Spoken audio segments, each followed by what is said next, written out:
Hoje a gente pretende falar um pouco sobre as identidades do Word, né? Foi um conteúdo que eu anunciei na aula anterior, mas por causa do tempo a gente não conseguiu ainda falar sobre ele, tá certo? Além disso, se der tempo, né, eu pretendo derivar a carga de BRST e falar um pouquinho sobre a álgebra de BRST, a relação de comutação entre o operador de BRST e outras cargas que existem nas teorias de caminho, certo?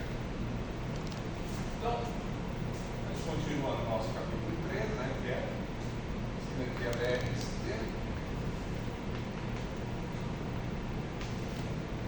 Identidades de Word.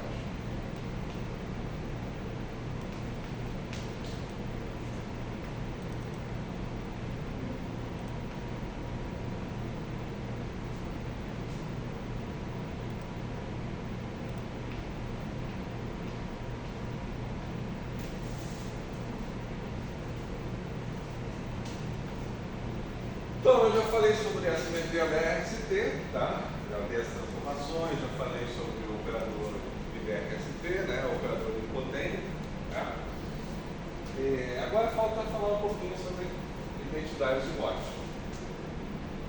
Bom, mas antes eu vou falar um pouquinho sobre geradores funcionais. Porque identidades de Word nada mais são do que equações funcionais para os geradores dos nossos geradores funcionais, né?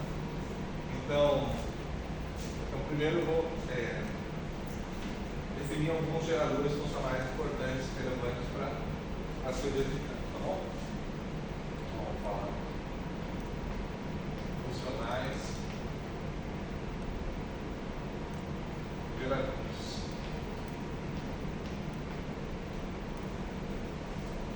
Então, até agora eu falei do gerador das funções de Green, ou das funções time order, tá? Então, que é o nosso dado, né? Gerador funcional.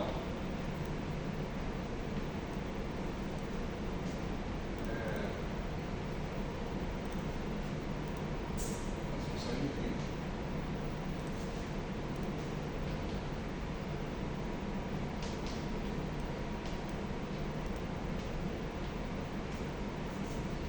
Que é o que eu chamei de. Falei. Como é que eu dizer a letra Z do dado, né? Mas aqui eu vou usar a letra Z. Tá? J é uma fonte externa. Isso aqui é a integral dos campos que existem na teoria, né? A exponencial de I, S é a nossa ação, mais. Tá? Cuidado aqui com a anotação do campo poético. Mais termo de forma. Tá?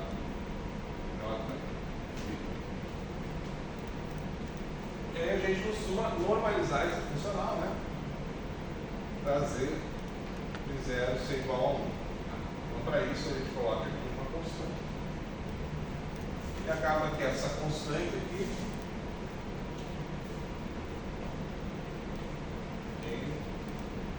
acaba sendo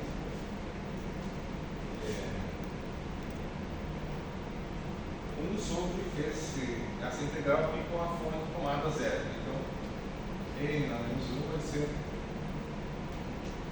π da exponencial de I S. Okay.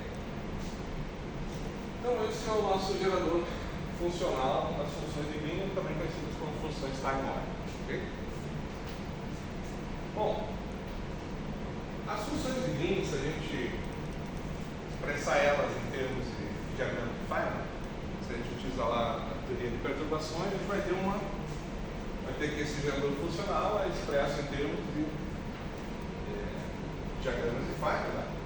E consequentemente também as funções de Green vão ser expressas em termos de diagramas de Feynman. Tá? As funções de Green, essas funções de Green aqui, elas elas podem ter partes desconexas, certo? Então vamos pegar aqui um exemplo de uma função de 4 pontos, tá? Valor esperado no vácuo, x1, x2, x3, x4. Essa aqui é a nossa função de 4 pontos, tá? Então, a gente pode utilizar uma notação diagramática, né, dessa função, né, onde em cada ponto daquele espaço a gente tem 3 campos, aí tem 3 pontos diferentes, tem 4 campos e 4 pontos diferentes. Então de cada ponto vai sair aqui vai sair uma linha, tá? E vai se contrair com outras linhas para formar os diagramas de Feynman, tá? Então a gente costuma denotar essa função dessa forma aqui. Tem 4 pontos distintos, né? Em cada ponto sai uma linha.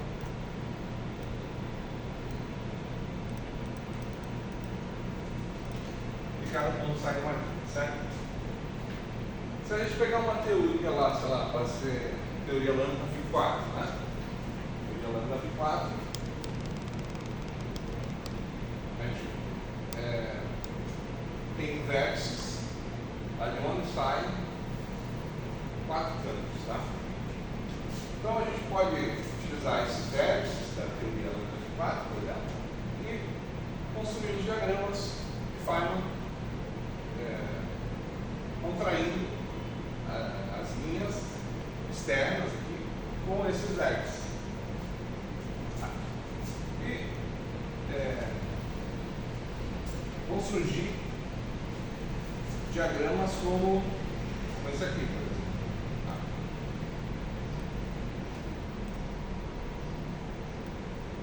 Esse é o diagrama a nível de elétron. A nível 1, vão aparecer diagramas como esse daqui.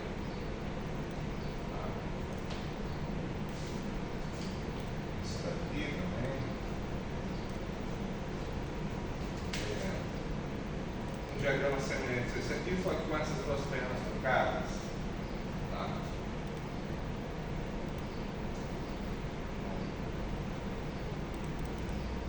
Não sei, coisa desse tipo.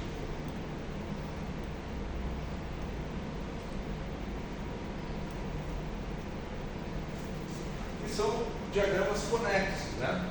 Existem partes desconexas desse diagrama, tá?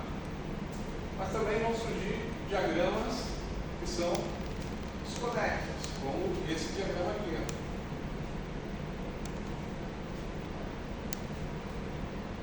Esse é x1, x2 e x3, x4. Tá? Vão aparecer coisas como essa daqui.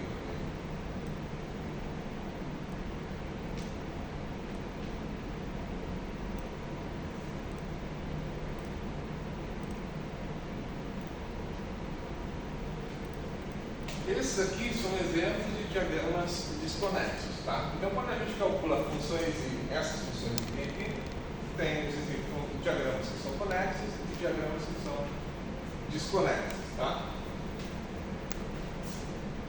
Para o cálculo de processos físicos, né, para o cálculo de amplitudes de transição, o que aparecem são diagramas conexos, tá? Que a gente quer que as nossas partículas, né, as partículas que a gente vai analisar lá no laboratório, são aquelas que são espalhadas. Então, em um diagrama como esse aqui, ele representaria um processo onde não existe espalhamento, né? Uma partícula sai de x1 vai para x2 sem ser espalhada, aí de x2 para x3 também sem ser espalhado. Tá? Então, do ponto de vista físico, o que interessa são os diagramas conexos. Tá? O legal é que a gente pode definir também um gerador funcional das funções de Green conexas. Tá?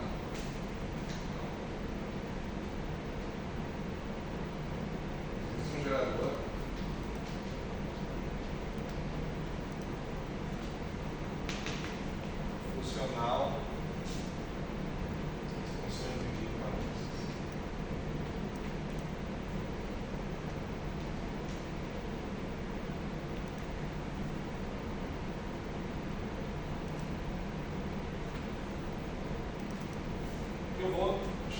dado. Ele vai ser também uma função funcional das fontes externas J. Tá?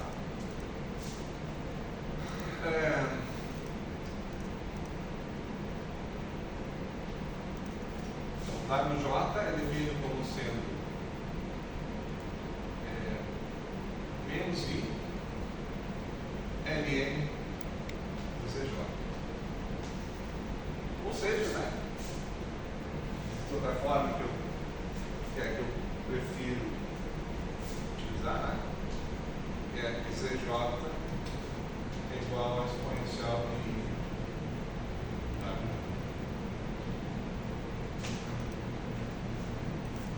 Então essa é a definição do funcional gerador das funções de conexas, tá?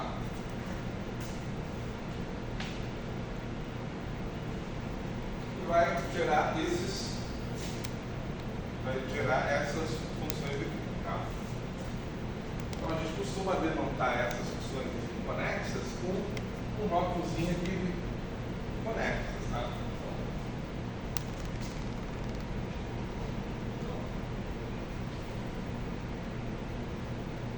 Denotamos as funções conexas.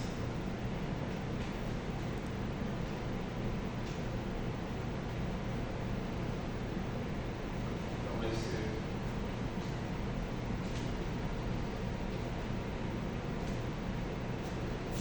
quando a gente tem uma função conexa lá com N campos, tá?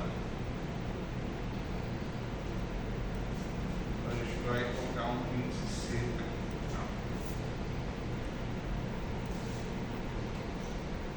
Ok, mas dentro das funções de Green conexas, ainda existem estruturas mais fundamentais que são chamados de diagramas UPI, tá? One Particle Irreducible. Tá? E o que são esses diagramas One Particle Irreducible? São diagramas em que se você cortar uma linha interna, você não vai conseguir separar esse diagrama em dois. Tá? Então, aqui a gente tem exemplos de diagramas UPI, diagramas One Particle Irreducible. Por exemplo, esse aqui, ó. Se eu cortar essa linha interna aqui, a gente vai ter um diagrama também conexo. Tá? Você não consegue separar ele através do corte de uma das linhas internas. Tá?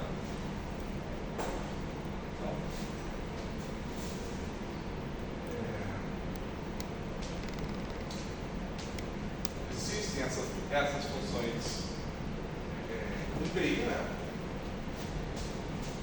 E eu posso definir também um gerador funcional para elas.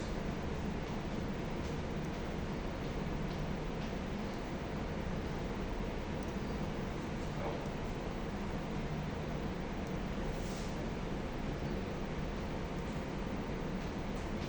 gerador funcional para as funções UPI.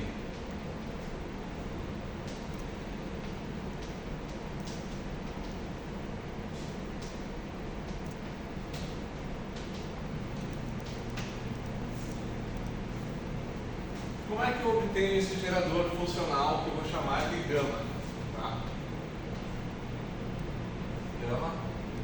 E agora esse gama não vai ser mais funcional da fonte J, mas vai ser funcional do chamado campo clássico, que eu vou dar a definição dele. Tá? Então, vou colocar aqui o campo clássico. Então, o campo clássico é definido a partir do funcional gerador conexo. Vai ser a derivada de W em relação a J ponto X. Esse é o chamado campo clássico.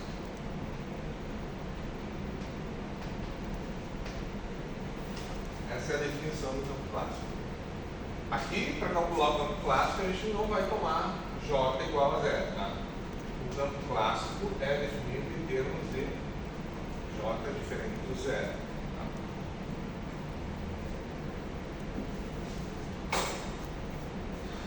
Ok. Aí como eu tenho o campo clássico, né? Eu sei que esse funcional vai ser função desse campo clássico. Mas agora, qual é a definição do funcional gama? Para a gente definir esse funcional gama, a gente faz uma transformada de Legendre. Tá? Então, gama phi é obtido a partir de uma transformada de Legendre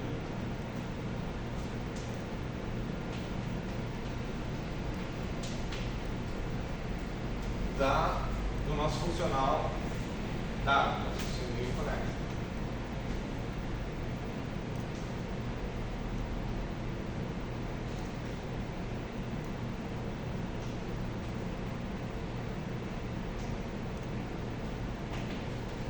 Bom, quando a gente faz uma transformação de Legendre, né, a gente troca uma variável por outra. Né? No caso aqui, eu vou trocar a variável J pelo campo clássico. Tá? Então, gama phi é igual a J menos 4x J phi. Tá? Bom, aqui nota que eu usei um phi diferente, né, para denotar um campo clássico. Né? Esse aqui seria o campo quântico aqui, né, que eu estou integrando no funcional gerador. Tá? Então essa é a definição do funcional gama. Tá? E a hipótese é que sempre eu posso escrever J, né, uma hipótese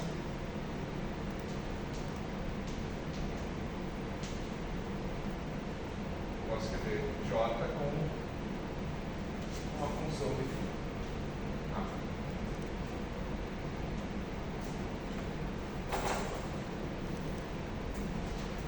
Bom, a gente pode derivar algumas relações. Tá? Vou apagar aqui.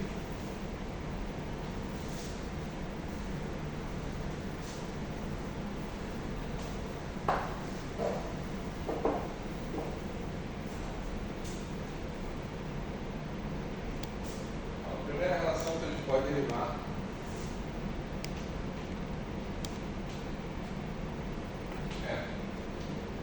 vamos derivar o nosso funcional gama em relação a J.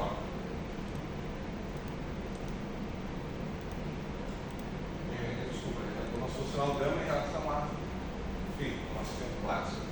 Tá? Então, utilizando a definição lá, vai ficar a derivada da em relação a φ, certo? Menos 4x, e aí vai ter uma derivada em relação a J. Lembrando, né, que J passa a ser uma função de φ.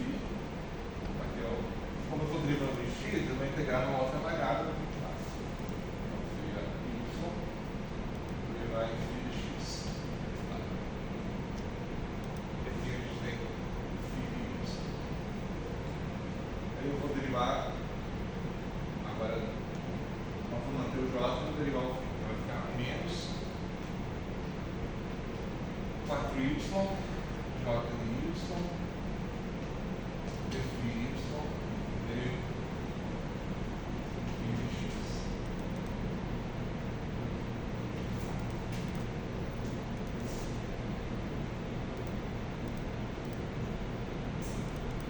Ok.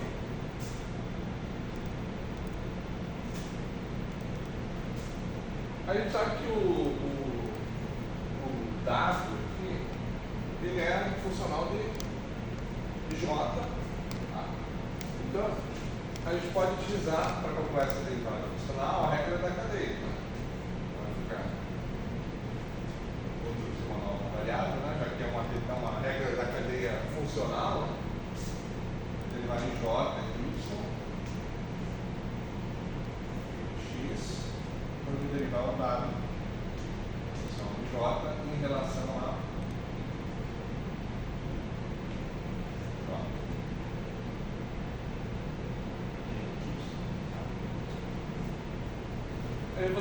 os termos aqui em cima, né?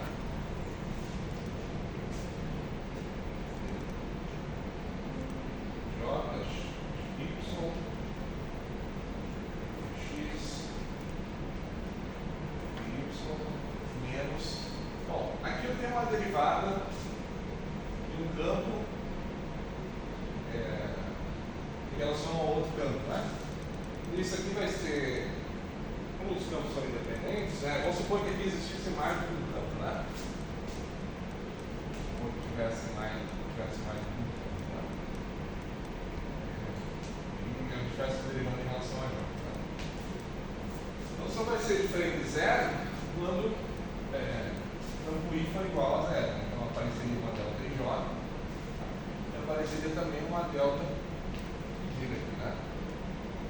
Y menos X. Tá. Bom, eu vou omitir esses índices, né? Que o objetivo aqui é passar a ideia, né? Então, isso aqui dá uma delta, né? Que a gente pode eliminar com a integração em Y, né? Então, aí integrando, o J vai passar a ser a função de X, tá? E seria que passaria a ser J, né? Então, no final do dia, aqui a gente vai ter a conta de J de X, tá?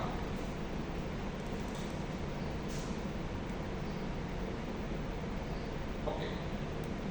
Bom, esse primeiro termo aqui aparece uma derivada de W em relação a J. Mas, por definição, esse aqui é o nosso campo clássico, né? Esse aqui é o nosso campo clássico nisso. Então, notem que esse primeiro termo é igual a esse segundo termo aqui, né? É como tem o sinal de menos, esse termo aqui cancela esse termo. O que sobra é que a derivada funcional do gama em relação a φ é menos J de X.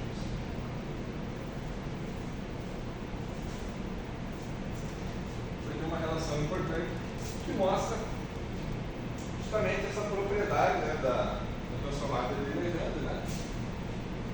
Que você, quando faz a transformada de Legendre, né, você derivando a transformada em relação à variável dela, você vai ter a variável anterior da que não foi transformada, né?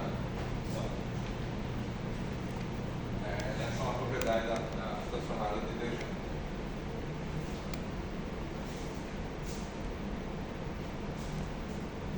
Ok.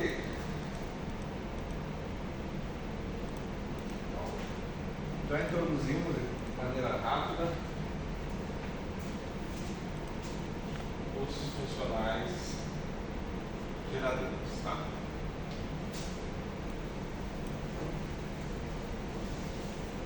E agora eu vou falar das identidades de Ward propriamente ditas. Tá bom? Identidade de Ward.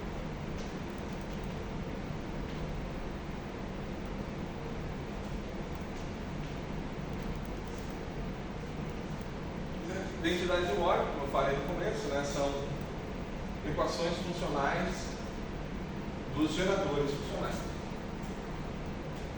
E a partir dessas equações a gente pode derivar relações entre funções de grande, tá? Ok.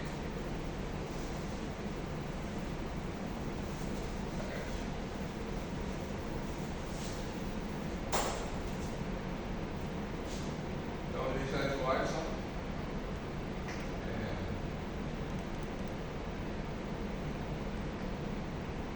equações funcionais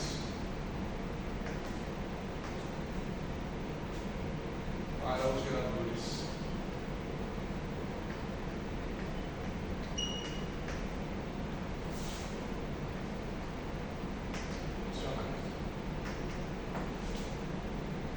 Como é que a gente deriva essas equações funcionais? Bom, a gente pode partir do nosso funcional Z, tá?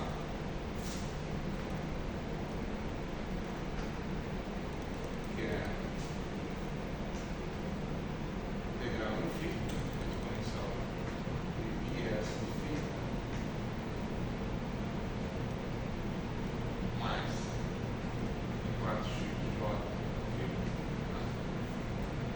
e fazer uma transformação nos campos, tá?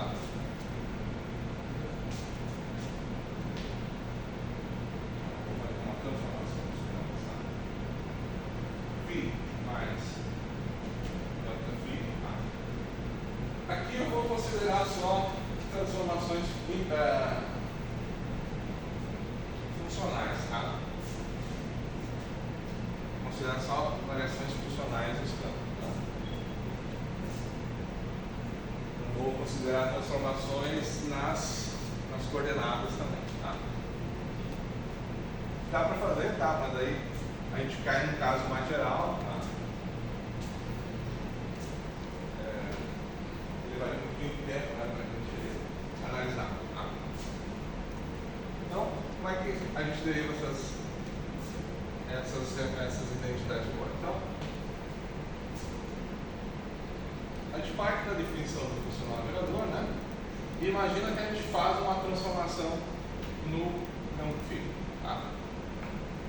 Uma transformação desse tipo aqui. Tá?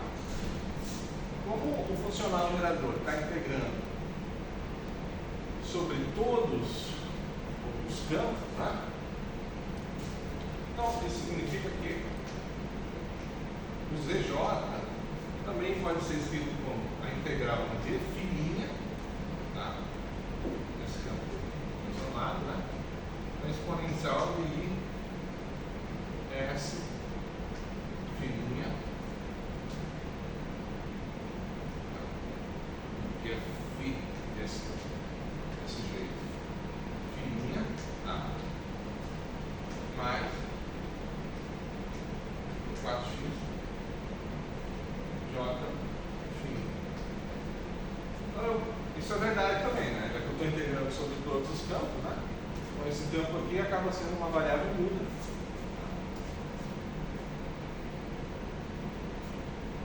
E o resultado, esse resultado é igual a esse aqui, tá? Agora, vamos supor que essa nossa transformação aqui, ela mantém a nossa medida de integração invariante. Tá? Essa é uma hipótese importante, tá? Que nem sempre é satisfeita. Quando a gente tem anomalias, né? A fonte da anomalia pode ser essa falta de invariância da nossa medida. Então vamos fazer essa hipótese, né? Que a nossa integral, a nossa medida de integração é invariante. Tá? Então isso aqui fica definido. Tá? E agora eu vou substituir aqui na ação, no sistema de fonte, campo transformado. Né? Vai ficar S φ mais delta φ mais X J φ mais delta φ. Tá.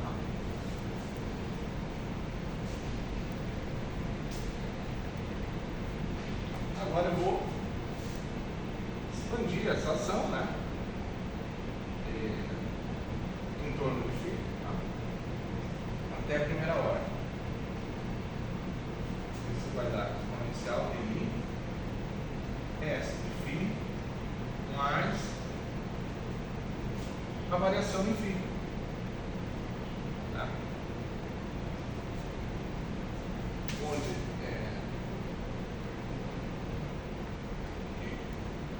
delta S eu posso escrever em forma funcional, vai ser delta φ elevado à funcional de S em relação a φ. Tá?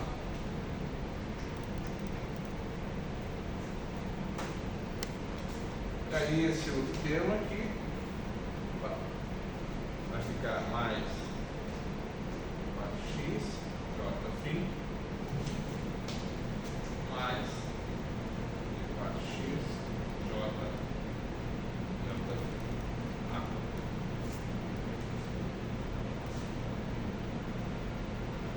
Agora, a gente pode pegar esses termos aqui da exponencial, que tem essas variações, né? Variações infinitesimais, e expandir em série de potências até a primeira ordem, né? Então,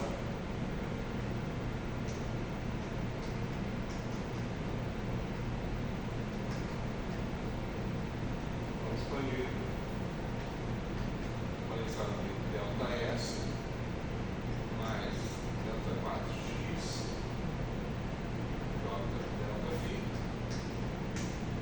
Isso vai ser igual a 1 mais I até a primeira ordem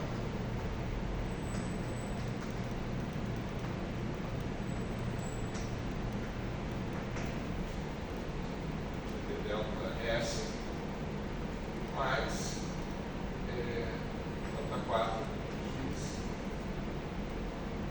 j delta φ. E também pode ser colocado nessa forma aqui, né? X, se a gente reescrever o delta S dessa forma, vai ficar que o delta S tem um delta φ, né? Aqui também, então a gente pode colocar em evidência.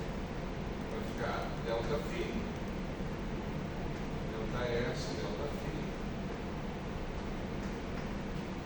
mais J, é isso. Tá?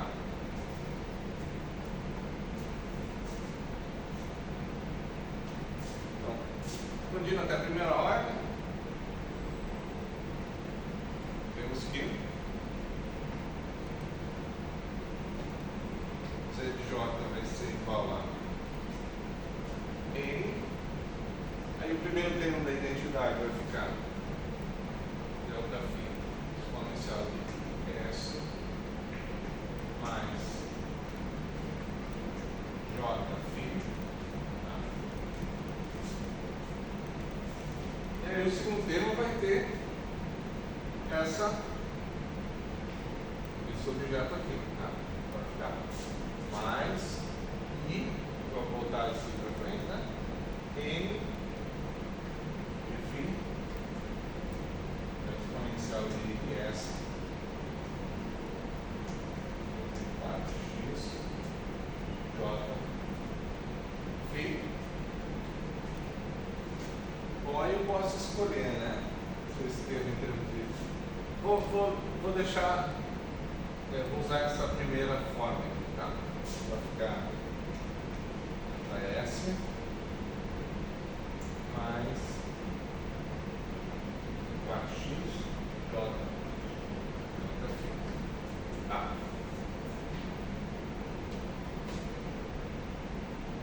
Bom, o que apareceu aqui no primeiro termo é, de novo, o nosso funcional gerador Z, né?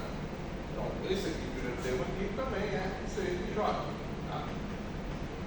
Bom, esse Z de J aqui vai cancelar com esse outro Z, né? Então, a gente vai ter que tudo isso daqui vai ser igual a zero. Então, agora eu vou apagar aqui.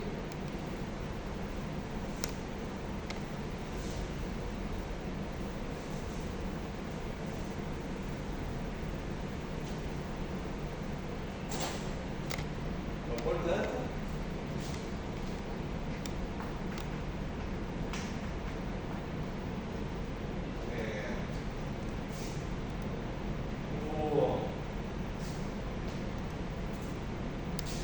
vou ignorar esse I aqui, tá?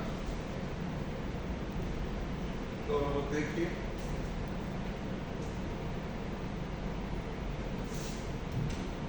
a integral exponencial de IS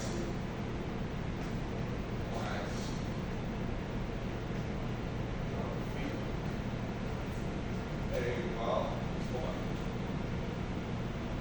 exponencial de S mais J φ, e aí são delta S aqui, mais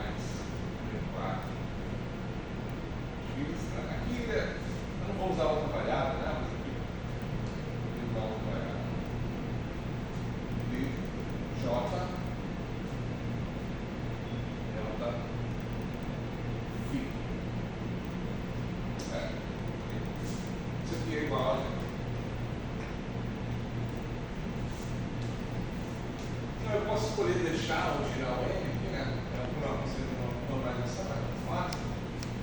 Vou deixar dessa forma, né? Isso aqui é o princípio de ação quântica.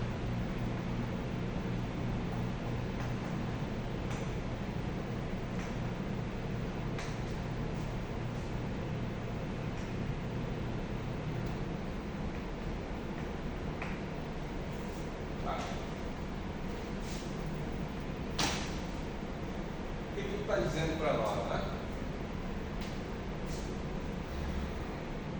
E se eu fizer uma variação, enfim, né? A variação em S deve ser, compensar essa variação em φ. De tal forma que a integral sobre todos os campos da exponencial da ação mais extremiforme é igual a zero. Tá? Chamado princípio de ação quântica. E a partir dele a gente pode analisar vários casos, várias situações, tá? Eu não falei ainda quem é esse ΔΦ. Tá? Esse ΔΦ pode ser simplesmente um shift no nosso campo, né? Pode ser uma transformação de simetria, tá? Uma variação relacionada com uma simetria, né?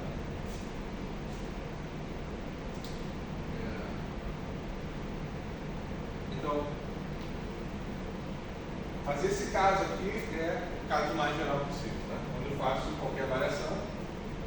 E a hipótese, uma das hipóteses fundamentais é que a nossa medida de integração aqui ela é invalida. Tá? Aqui a gente vai considerar todos os casos que a gente considerar, a nossa medida de integração ela é invalida. Tá? Então agora eu vou analisar alguns casos especiais, né? Esses casos especiais são os casos onde existe uma simetria exata ou uma simetria que é quebrada linearmente. Tá?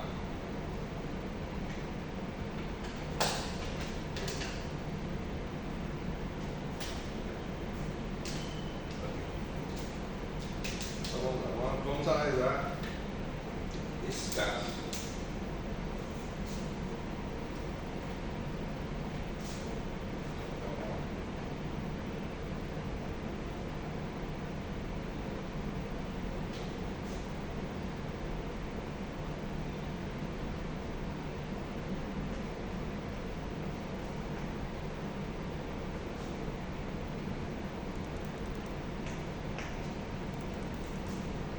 O primeiro caso é quando a gente tem uma simetria exata.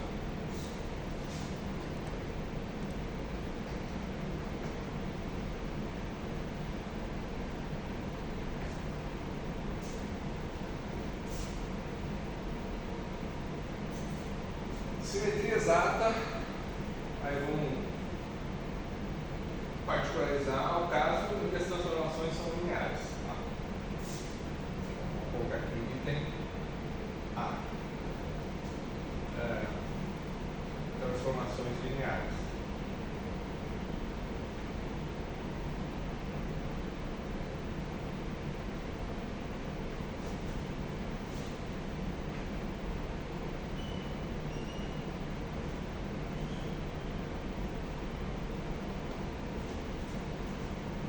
Então, se a simetria é exata, então a gente tem que o ΔS é igual a zero.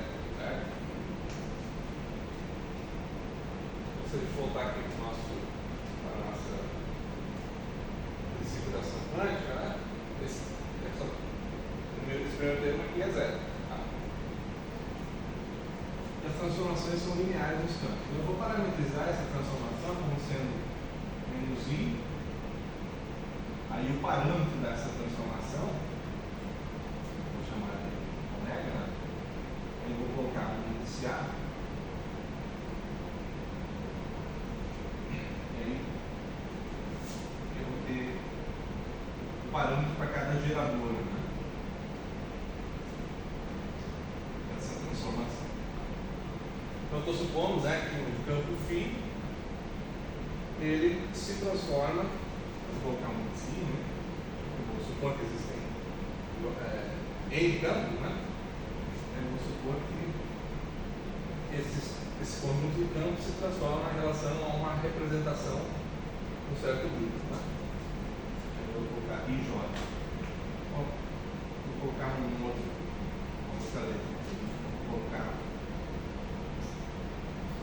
colocar G. Tá? Atuando em FJ. Então tem ômega, tá? Pode ser local, pode ser global, né? O A vai de 1 a I.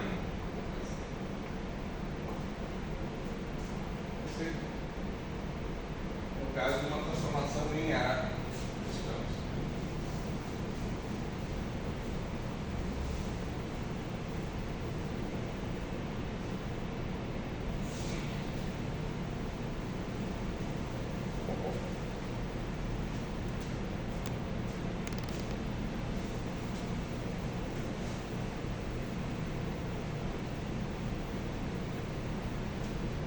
Certo, aí, tchau. Sim, tá certo. Então, vamos lá. Nesse caso, então, é uma síntese exata com ΔS igual a zero. E aqui a gente vai ter em campo, né? Então a gente vai ter aqui. Então, nesse caso, vou chamar isso aqui de princípio de ação quântica, né?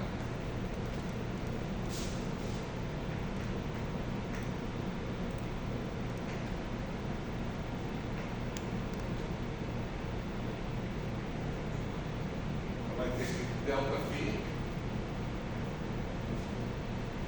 Vou colocar algo em si aqui, né? Já que a gente está integrando sobre N, então, né? Vai ser exponencial de IS φ mais 4J.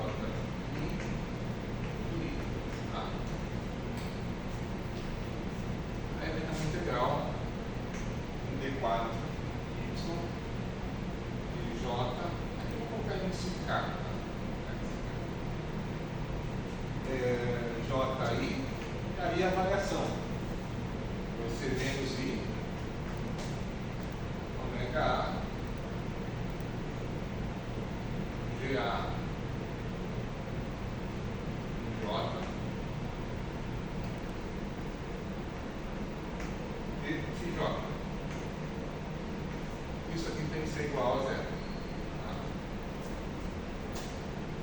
Bom, aqui eu estou integrando em φ, né? Então a integral, eu posso computar essa integral na variável y e essa integral em φ, né? E também posso passar o j para lá, porque é uma constante. Tá? Então eu vou ter d4y e eu posso. Bom, eu vou deixar assim. J a integral de φ e exponencial de IS φ.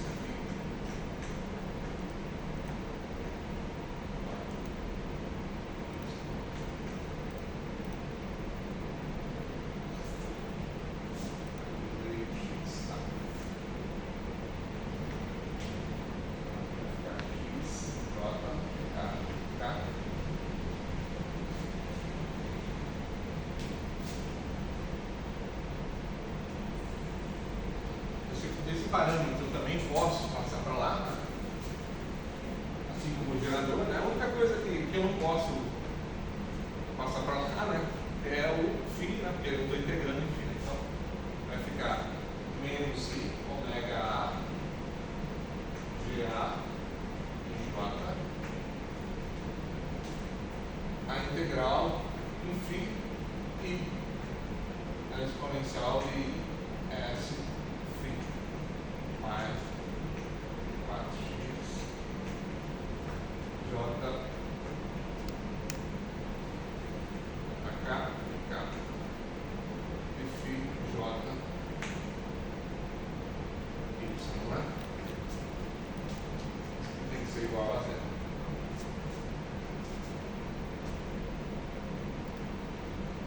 qual que é a nossa definição de campo clássico? Eu falei que o campo clássico é a derivada funcional da J em relação a J. Tá? Não é difícil de mostrar que vocal E, a definição tem um E também. Não é difícil de mostrar que isso daqui é o nosso φ de J.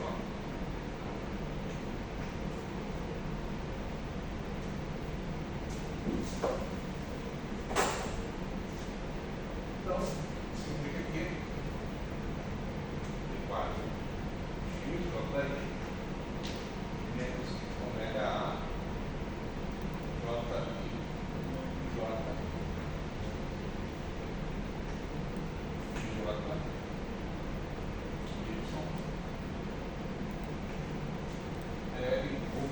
que é o campo clássico.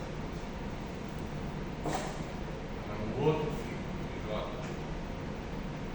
é igual a zero. Tá?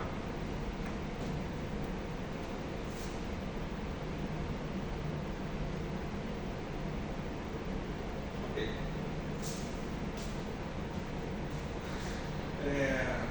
Bom, aqui eu escrevi o φ, já coloquei em termos de φ J, né? Mas esse aqui também é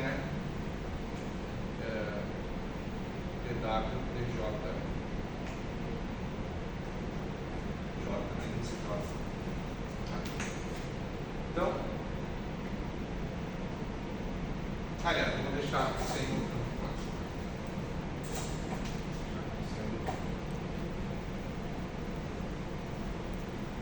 Então, tudo que está aqui é a derivada em W em relação a J. De J. Em Y. Isso dá igual a zero. Tá?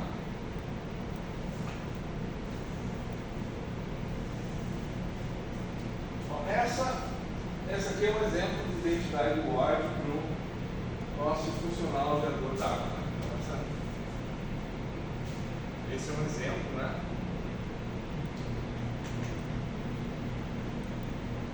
Para o nosso funcional. Então, como eu falei, né? Essa aqui é uma equação funcional para o nosso gerador funcional J. Tá?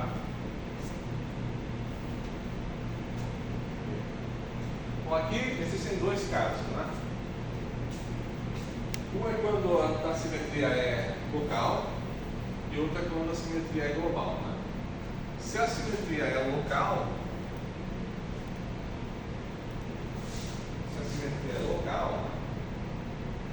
eu vou ter que... Então, vamos começar. Se é global, o ômega independe de y, né? Então eu posso puxar ela aqui para frente, né? E vai ter que ser verdade para todo o ômega, né? Então isso aqui também vai ter que ser verdade. Tá?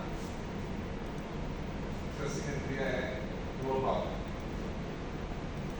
Se a simetria é local, aí eu vou ter que essa quantidade aqui vai ter que ser igual a zero. Né? Então, se for local, isso aqui vai ser verdade. Tá? Eu vou ter no caso global, eu vou ter uma identidade de Ward integrada. E se eu tiver uma simetria local, né? Vai ser essa identidade porque ela é uma equação não integrada. Né? Eu acho que vale a pena analisar esses dois casos. Né? Então,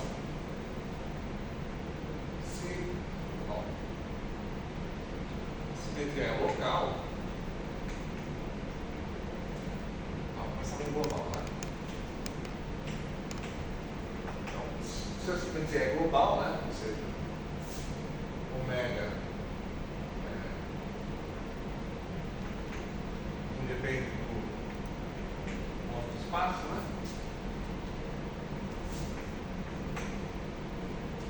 Então eu posso passar para lá o ômega, né? Isso aqui vai ter que ser verdade. Verdade aqui. Então tem 4 y, j de i, y, e menos i ômega, opa, ômega agora, né? GA e j.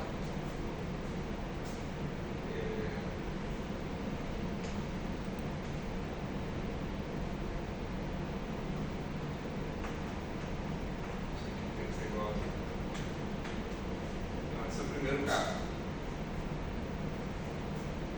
Então a gente tem uma identidade integrada, né?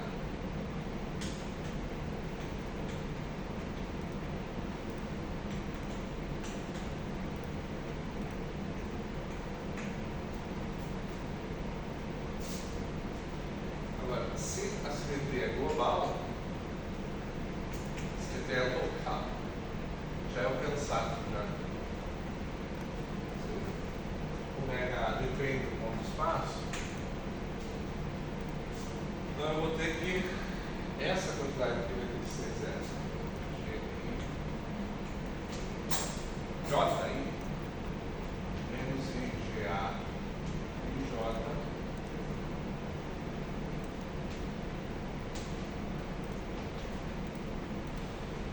isso é igual a nossa identidade integrada.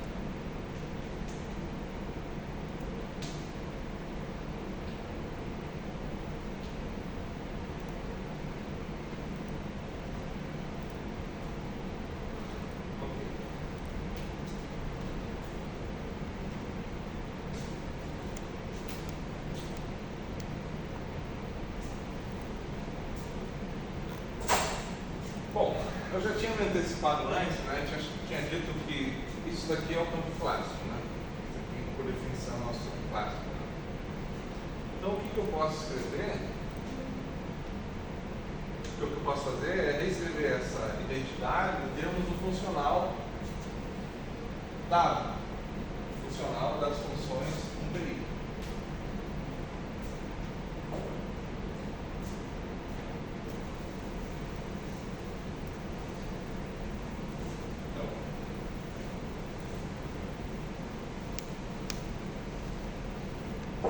Aplicações anteriores.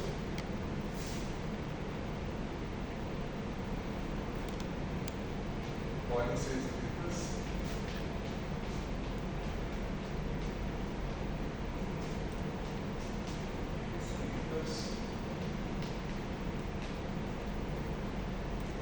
em termos de gama.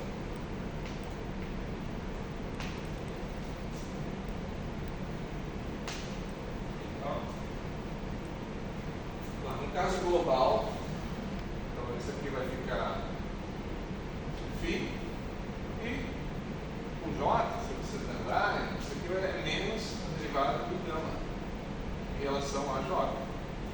Tá? Então, eu vou ter. Vou pegar o caso global só, né? O global vai ser menos derivada do gama em relação a φ. Tá?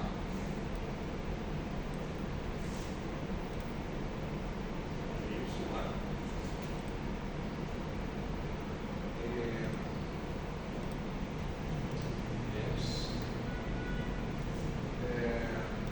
Aí é índice J, I, né? Aí em relação ao campo I. Aí vai ter menos I GA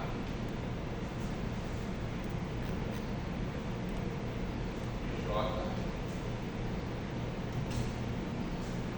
E ali vai ter a derivada em W em relação a J, que é o nosso campo clássico. Isso quer dizer I J e Y. Isso tudo é igual a zero. Tá? Bom, no caso local, a situação é errada, né? Só não tem a integração. Tá? Bom, esse sinal aqui eu posso desconsiderar, né? Então eu posso reescrever esse cara aqui da seguinte forma. Eu posso passar para lá o dado, né? Eu posso escrever assim, menos I GA, J, J, delta gama, em relação a π.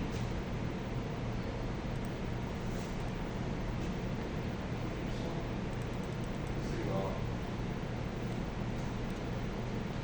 Aqui eu posso chamar de x.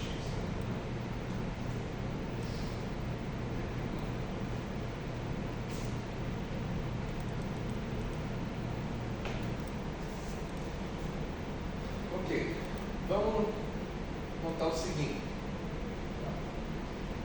Eu tinha dado que a transformação do campo free era igual a menos I omega A gerador J, gerador de energia, GA e J, esse e J, tá? Então, essencialmente, o que eu tenho aqui é a variação do meu campo. Tá? Só que agora, no lugar do campo quântico, eu tenho um campo, o campo clássico. Tá? Então, aqui o que eu tenho, olhar, seria a variação do meu campo free. E aqui eu tenho a derivada funcional do gama, funcional do PI, em relação ao PJ. Ok, a nossa, falei, né, que a ação ela é igual a zero, né? Agora, quando a gente faz uma avaliação, a ação, isso aqui vai ser igual a, eu já paguei, né? Vai ser igual a delta φ e S de φ, tá? Então, isso aqui vai ser igual a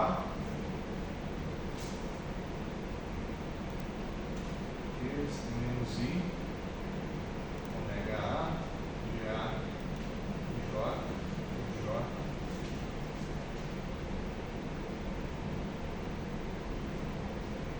delta φ I, tá? Como é uma simetria, isso aqui tem que ser igual a uma simetria da ação. Então, se a gente comparar essas duas expressões aqui, a do campo para funcional PI para ação, a gente vai ver que elas são a mesma equação, né? Tanto o S quanto a ação efetiva, elas satisfazem a mesma equação. Tá? E essa é uma propriedade geral, tá? Não é um caso particular. Tá? Dá para mostrar. Tá? Hoje eu não vou ter tempo de analisar todos os outros casos, tá? Mas dá para demonstrar que se a ação, quando não tem anomalia, né? Dá para demonstrar que a equação funcional satisfeita pela ação também é satisfeita pelo funcional no PI. Tanto que esse funcional gama aqui também é chamado de ação efetiva. Ação efetiva. E na primeira ordem, em H cortado, né? Se a gente expandir esse nosso funcional gama aqui em H cortado, né? O primeiro termo que vai aparecer é a nossa ação clássica, né? Então, vou afirmar aqui, né, que quando a gente não tem anomalia, o nosso funcional gama, a nossa ação efetiva ou funcional do PI, satisfaz a mesma equação funcional da ação. Tá? Em caso de simetrias exatas, né? De simetrias exatas ou, aí tem outros casos aqui, né? O primeiro caso que eu falei foi simetria exata, né?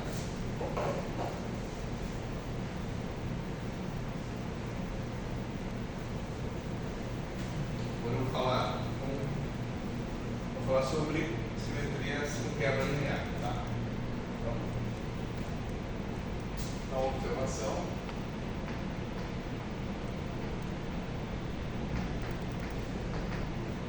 S e gama satisfazem a mesma equação funcional.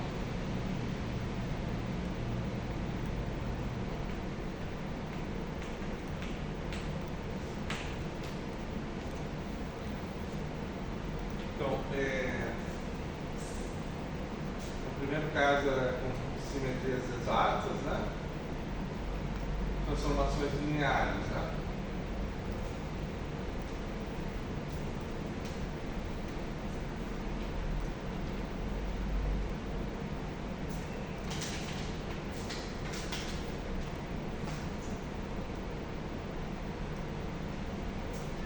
Acho que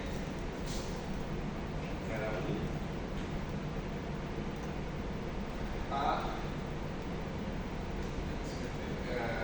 transformações não lineares, tá? Bom, vou começar então a falar, vou deixar para falar depois do quebra linear, vou falar com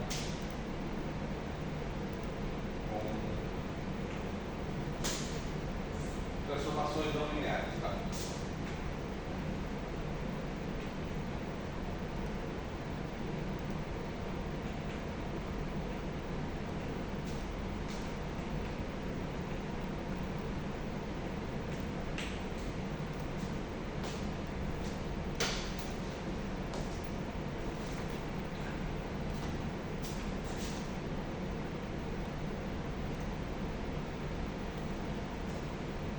Então, transformações não lineares.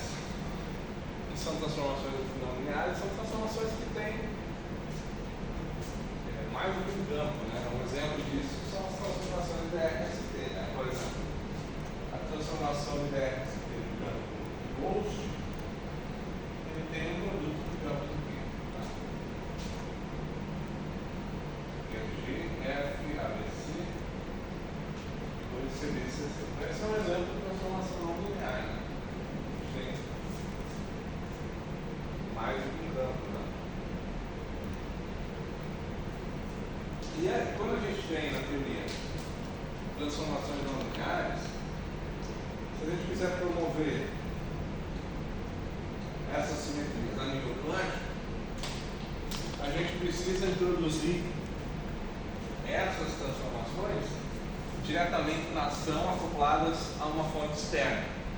Tá? Por que isso? Como eu falei antes, no princípio de ação quântica, a gente vai ter lá o potencial de IS, né, mais Jφ.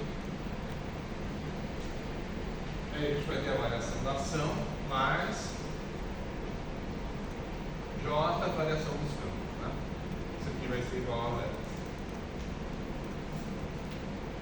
Se a transformação é não linear, o que a gente vai ter aqui é um produto de campos no mesmo ponto.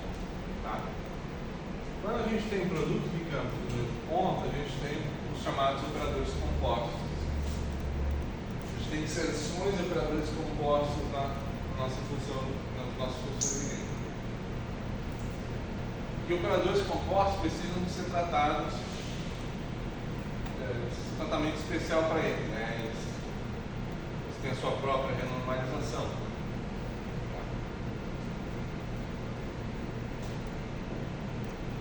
E a forma sistemática de tratar operadores compostos, tá, é introduzindo eles na ação através de fontes externas. Tá? Então,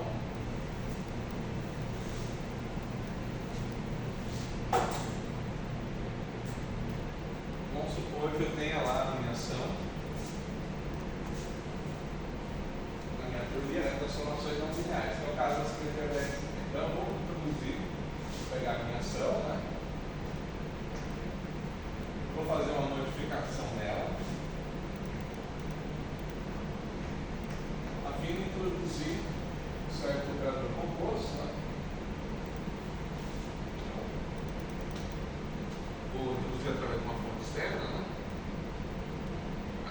transformação no meu campo.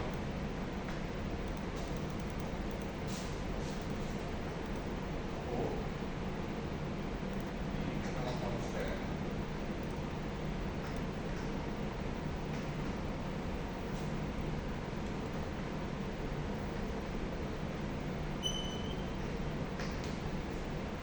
Isso faz com que os meus funcionários geradores, por exemplo, Z, passe a também ser um funcional gerador dessa função. Passe a ser também um funcional dessa fonte externa. Consequentemente também, né? W vai ser funcional dessa fonte externa e o gama também vai ser um funcional dessa fonte externa. Aqui um detalhe importante, né? Quando a gente faz a transformada de Legendre, né, e obtém gama a partir do W, a gente faz transformada de Fourier, transformada de Legendre só com J. Tá? A gente não faz transformada de Legendre na fonte externa. Tá?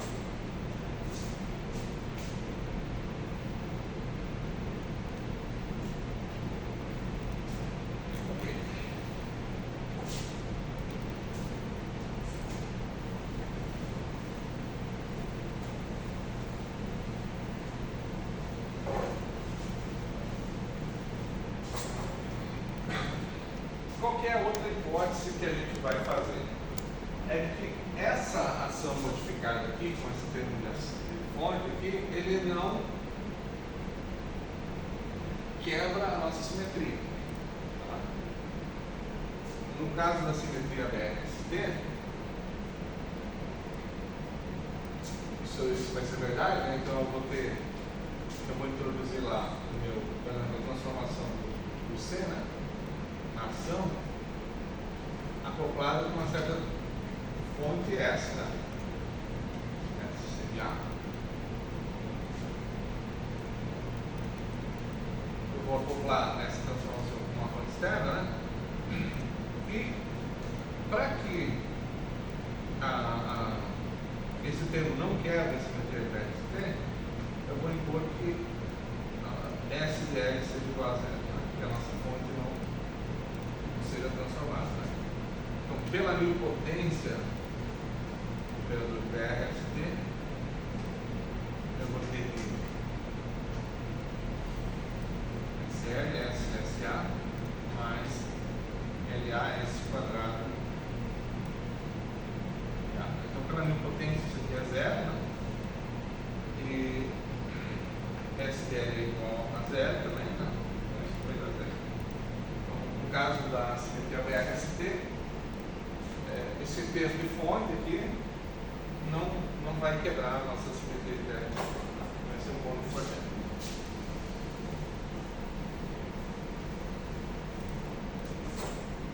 Então, se eu voltar lá para o meu princípio de ação quântica, né? Vou ter φ inicial de IS, e agora vou ter termo de fonte, esse novo termo de fonte, né?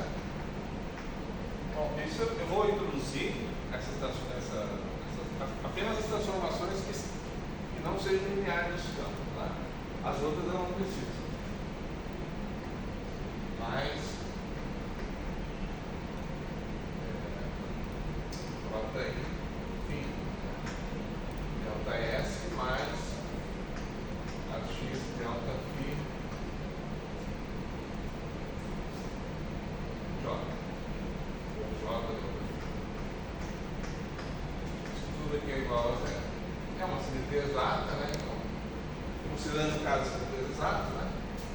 Então vou ficar só com esse segundo termo aqui. Né? J delta igual a zero. Tá. Bom, J é constante, né? Então eu posso tirar I para fora, né?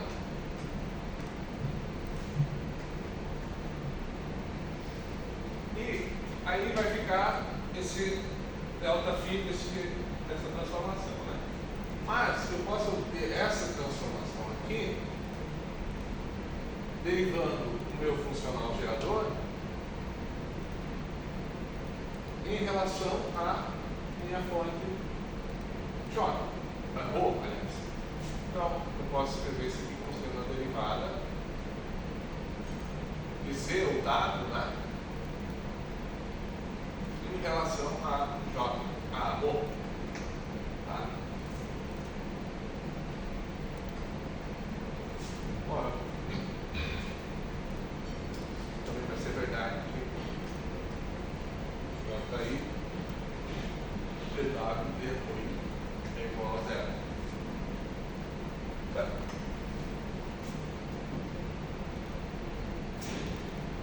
Bom, a transformada de Legendre não vai mudar o ponto, né? Então, eu posso reescrever essa equação, esse termo aqui como sendo de lemma de Rho. Tá? E isso a gente lembrar, né? JI é a derivada da ação, vai continuar sendo a derivada da nossa ação efetiva, o funcional PI, em relação a φ.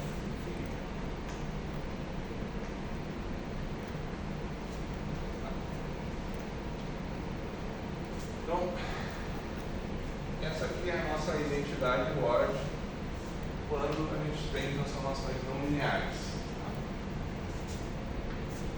Aqui onde entraria a transformação do campo, vai entrar uma derivada funcional agora da ação efetiva em relação à fonte externa.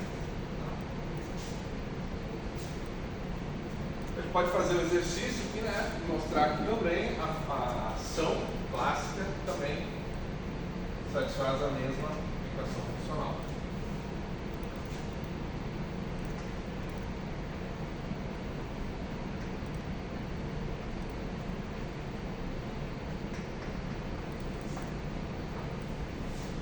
Então, novamente,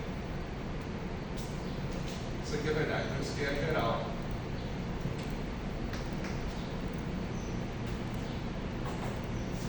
É geral para o caso em que a gente tem simetrias exatas, transformações lineares ou não lineares.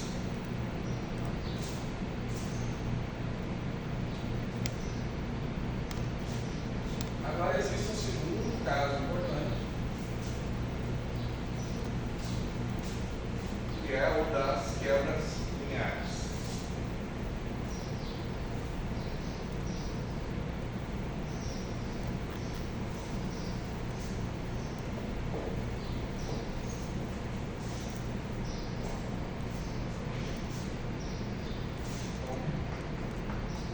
Segundo caso, simetrias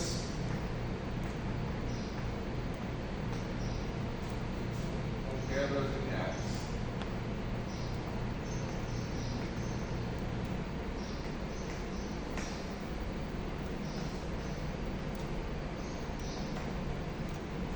Então, o que isso quer dizer aqui? A minha a variação na ação não é mais zero, mas ela é proporcional aos campos. Tá? Vou colocar aqui o parâmetro da transformação, tá? E vai ter um certo coeficiente aqui, tá? Que eu vou chamar de C, tá? Tá? E tá? Omega C aí, sim. Tá? Simetrias com quebras lineares.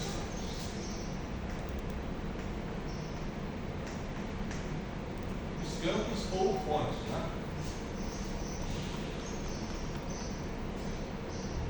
Quer dizer, e esse termo que pode ser fonte também, tá? Aí a fonte não importa se ela é linear, certo? quebra é linear, não é linear nas fontes. O que importa é que seja linear nos campos, tá?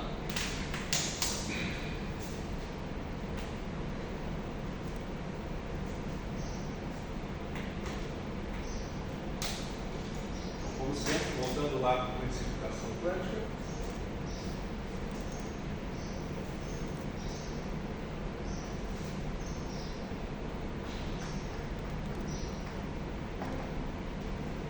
A gente vai ter pegar aqui, condição de S mais J e eventualmente em termos de fonte para tratar de transformações não lineares, tá? Tem que ter delta S mais J delta φ. Isso aqui é igual a zero. Bom, aqui o delta S vai ser agora isso aqui, não vai mais ser zero, tá? O que você aqui é exponencial de S mais delta φ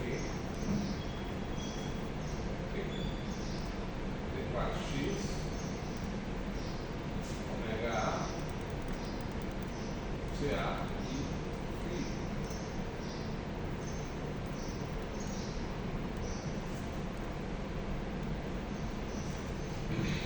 Mais delta 4J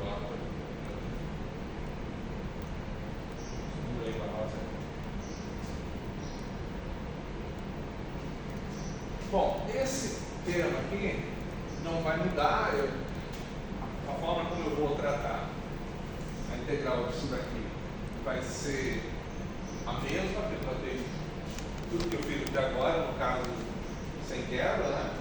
Mas eu vou ter esse termo aqui que agora é linear dos campos. Tá? Bom, esses objetos aqui são constantes, né? Então eu posso passar aqui para fora, né? Da integração funcional. E o que eu vou ter aqui é a integral de φ e S mais n fonte de φ, tá? Mais todo esse outro pedaço aqui, tá? Igual a zero. Aqui o que aparece é, novamente, né? Isso daqui é proporcional ao nosso campo clássico. Sim. Tá? Vai ser igual aqui se eu colocar aquela constante de n, né? Constante de normalização. Mas é proporcional ao φ.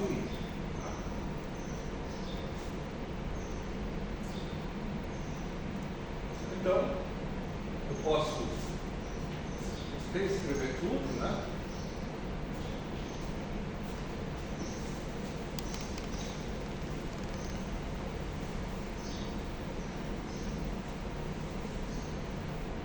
Posso considerar todos os casos que eu considerei anteriormente, né? Variação sendo linear, os campos, sendo não linear, tá? E agora que eu vou ter esse termo aqui com uma quebra linear. Tá? Então, vou pegar, por exemplo, o caso com transformações não lineares, né? E o que eu vou ter é transformações lineares. Eu vou ter mais x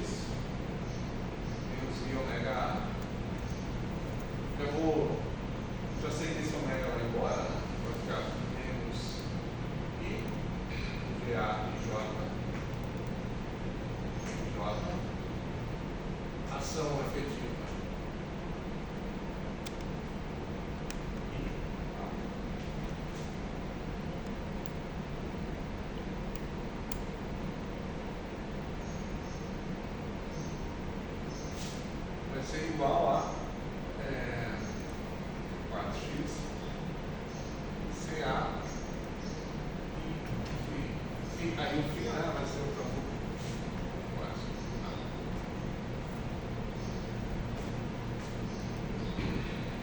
Então, essa variação aqui, eu posso escrever como uma variação funcional, né?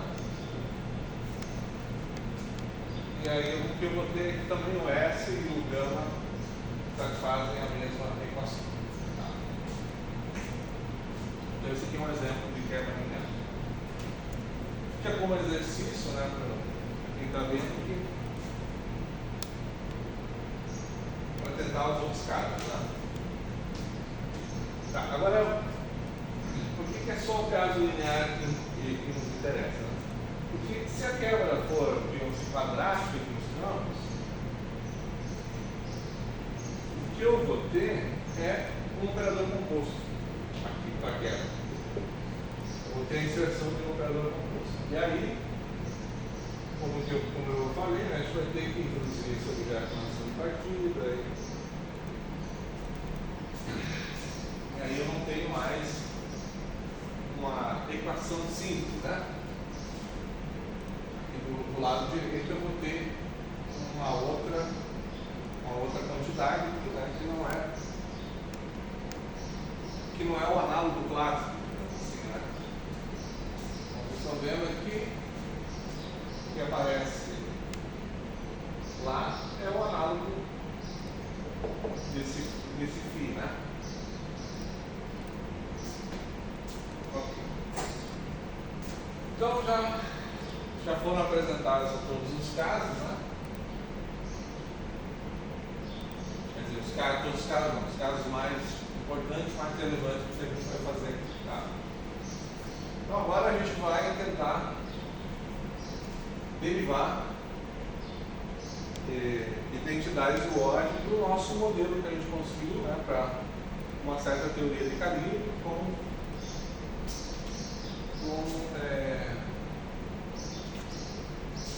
simetria S-way. Tá?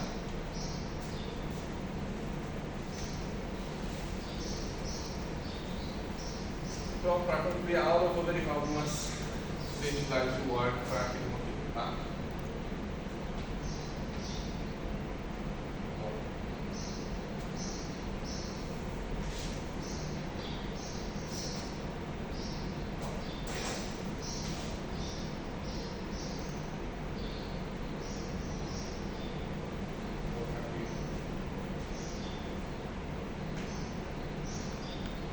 Estamos considerando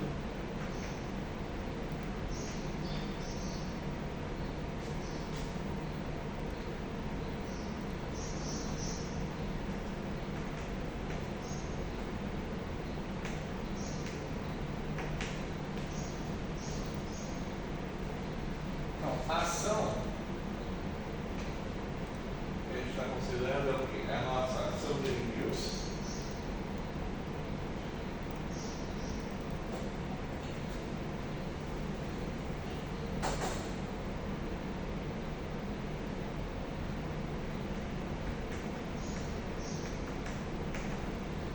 Ação de envios, tá? Mais a nossa ação de matéria. Mais o que? Mais o nosso termo de gauge fixo, tá? O de gauge fixo. Aqui eu vou adotar o calibre linear covalente, tá? Então, eu vou ter D4x, tem um parâmetro de calibre alfa, então vou dar calibre alfa quadrado, mais na calibre alfa de minha aqui, certo? Aí mais o termo com os gostos de fazer compósito, tá? Que é C barra A de mi, aí a derivada covariante na representação adjunta, né? E a B CB, tá? Então esse é o nosso termo de gauge fixo. Tá? Bom, eu falei das transformações de BRCT, né? Essas são transformações. Existem transformações de BRCT que não são lineares nos campos. Né? Então, pela teoria que eu apresentei aqui, aquelas transformações que não são lineares, a gente vai introduzir na ação a partir da quadra de transformação. Eu vou colocar esse termo aqui como sendo S. Eu vou botar um índice aqui de Szinho, tá? Que significa source.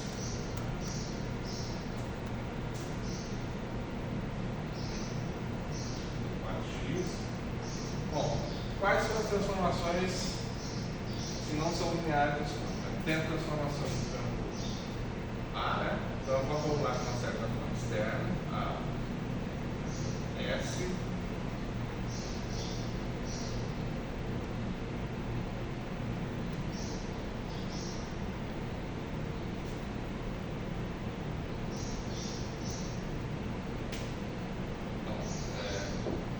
K é a fonte externa que acopla a transformação do campo A. Tá?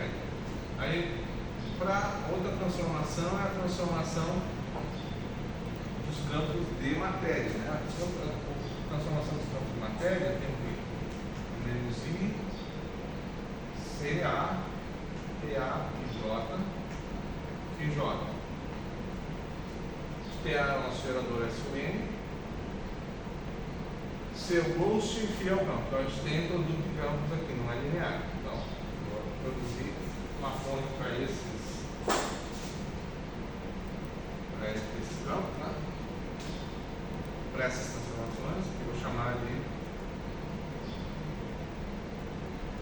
Y maiúsculo. Tá? S, φ. A outra transformação não linear é a do ghost. Eu vou introduzir a fonte L. Falei. Então essas são as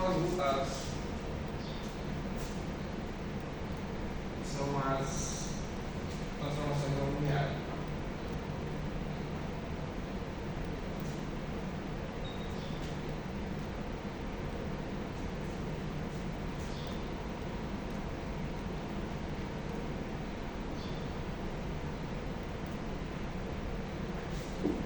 Se φ é um campo carregado, né, um campo complexo,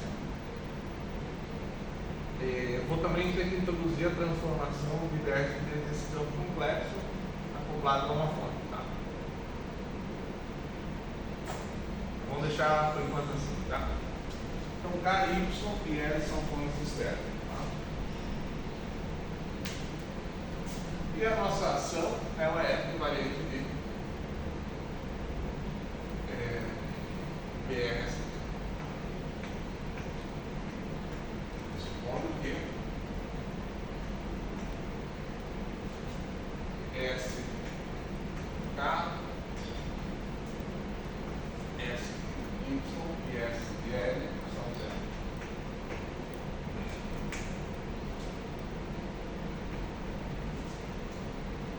Então a gente tem a nossa simetria BRST.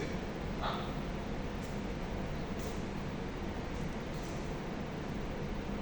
Primeira identidade. Então,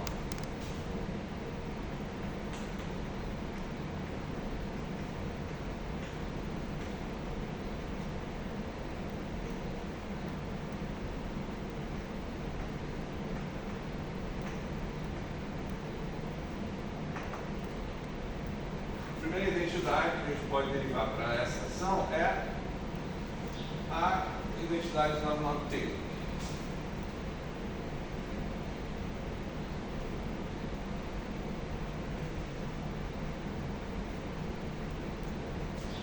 Que decorre da nossa simetria BRST.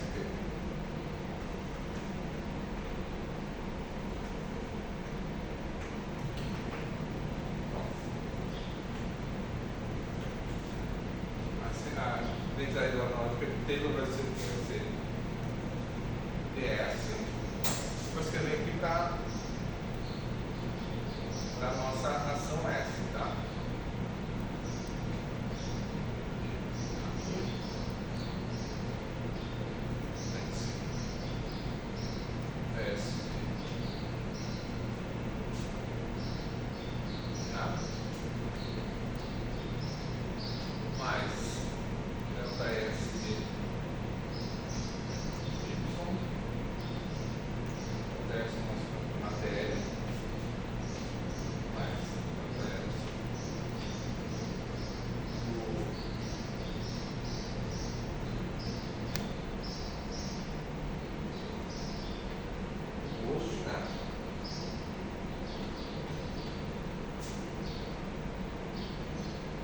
que eu estou fazendo aqui? Eu estou pegando a variação, escrevendo a variação funcional, né?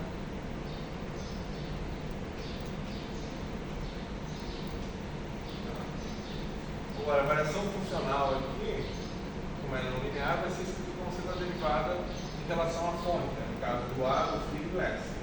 Então, agora, a variação no caso do campo B, o que é a variação no campo B? Vai ser, no campo C barra, né? No anteposto, vai ser B, né? A S de C barra é igual a B.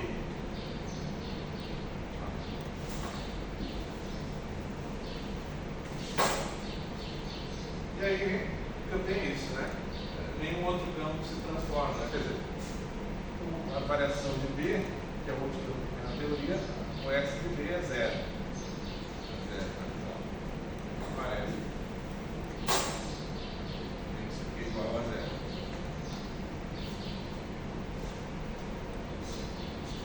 Então, essa é uma equação, a gente tem uma simetria exata, né? E então, é uma simetria global, então o que a gente vai ter uma equação funcional integrada, não vai ter uma quebra, né? Esse aqui é um daqueles casos em que a gente vai ter o gama, né? O nosso ação efetiva, vai satisfazer também essa equação funcional.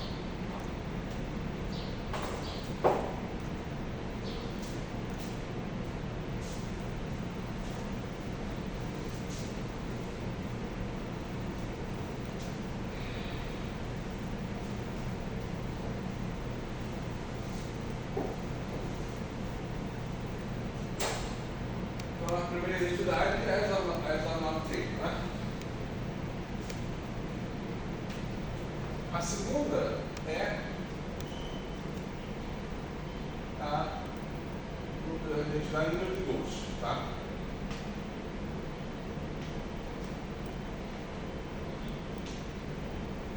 Número de fantasmas, tá?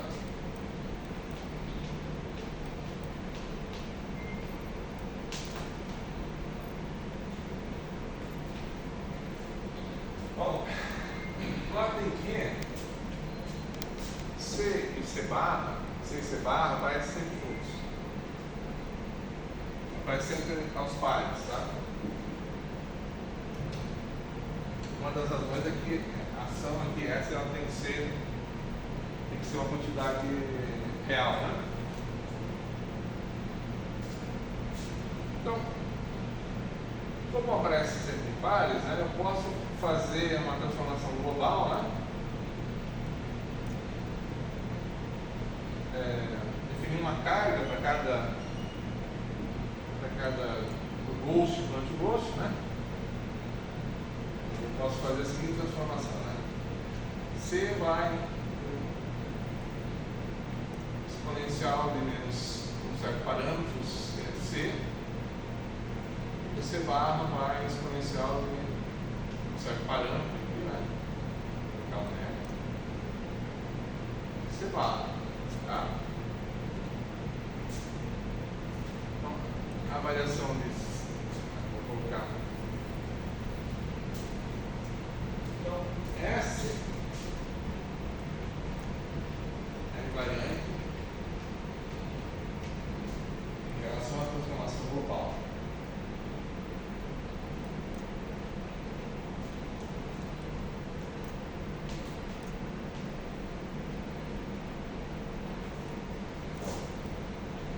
Seria exponencial de menos certo parâmetro,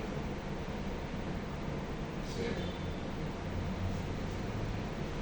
E no caso infinitesimal, seria C igual a menos C, omega C.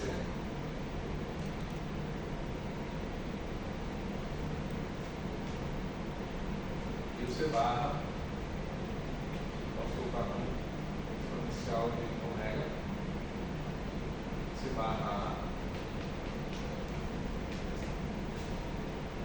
Significa que a variação infinitesimal vai ser omega CA. Tá?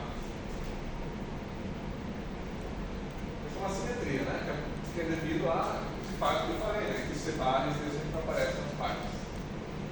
E aí os outros campos eu não modifico, né? Então isso implica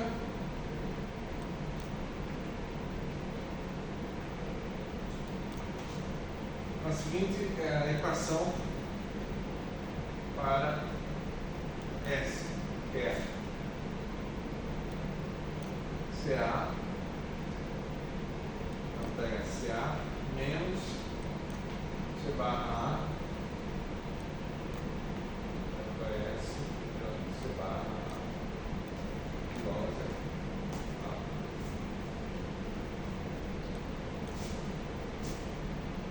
Essa é a equação do número de volts, tá? Aí eu vou ter que o nosso gama também vai satisfazer essa equação.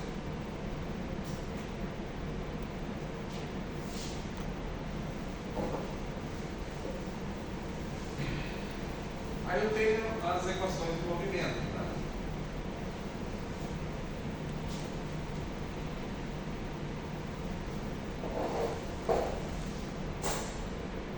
Então, vamos ter a equação de movimento.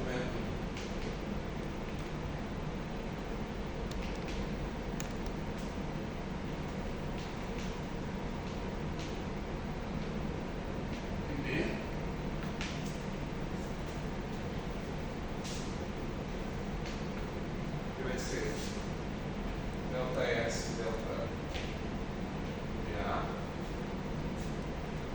Se eu pegar aquela ação que eu escrevi aqui, né, e fazer a derivada funcional, eu vou ter alfa, VA, 2 mais VA, linha B. Então, os únicos termos em S e em B são esses dois. Então, quando eu faço a derivada funcional, esse primeiro aqui, ó, eu vou ter alfa, VA, e no segundo aqui eu vou ter dmi a BA. Tá?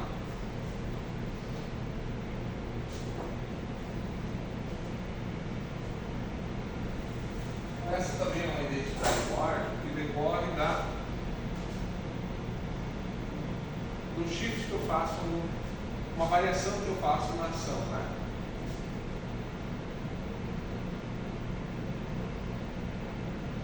Então e o que você tem aqui do lado direito é uma quebra chamada aqui, uma quebra linear, né? Como eu falei. Isso tem termos lineares dos campos. Então o gama também vai satisfazer essa equação aqui.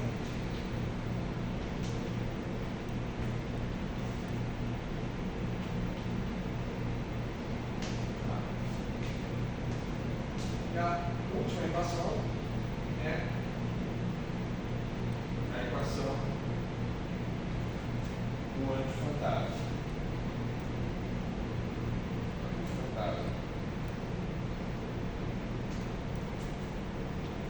Quase no final, tchau.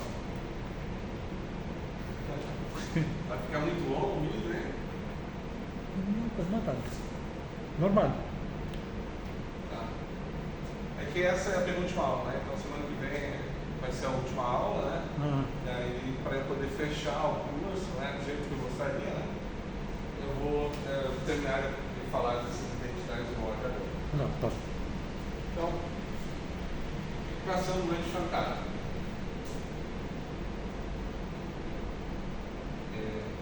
Se eu derivar a nossa ação em relação a C barra, tá?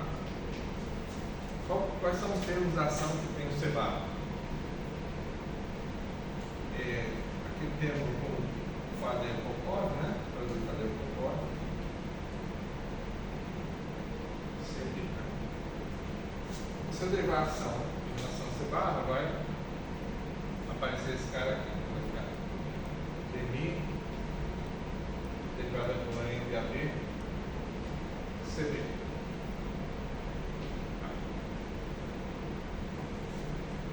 Beleza.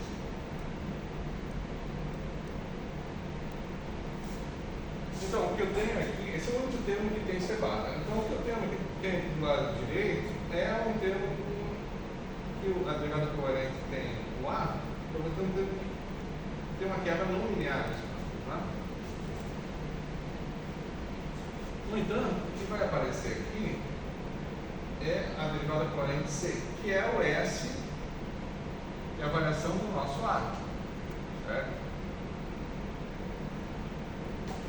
Isso que eu botei aqui é dmi menos, né? Menos o S de A. Bom, mas o S de A eu introduzi na ação de partida acoplado com aquela fonte K. Então isso aqui vai ser igual a menos dmi derivada funcional de S em relação à fonte K.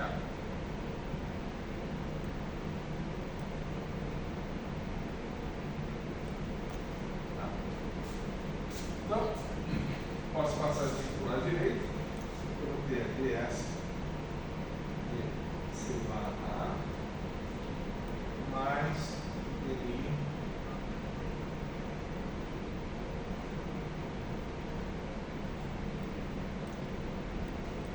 tá.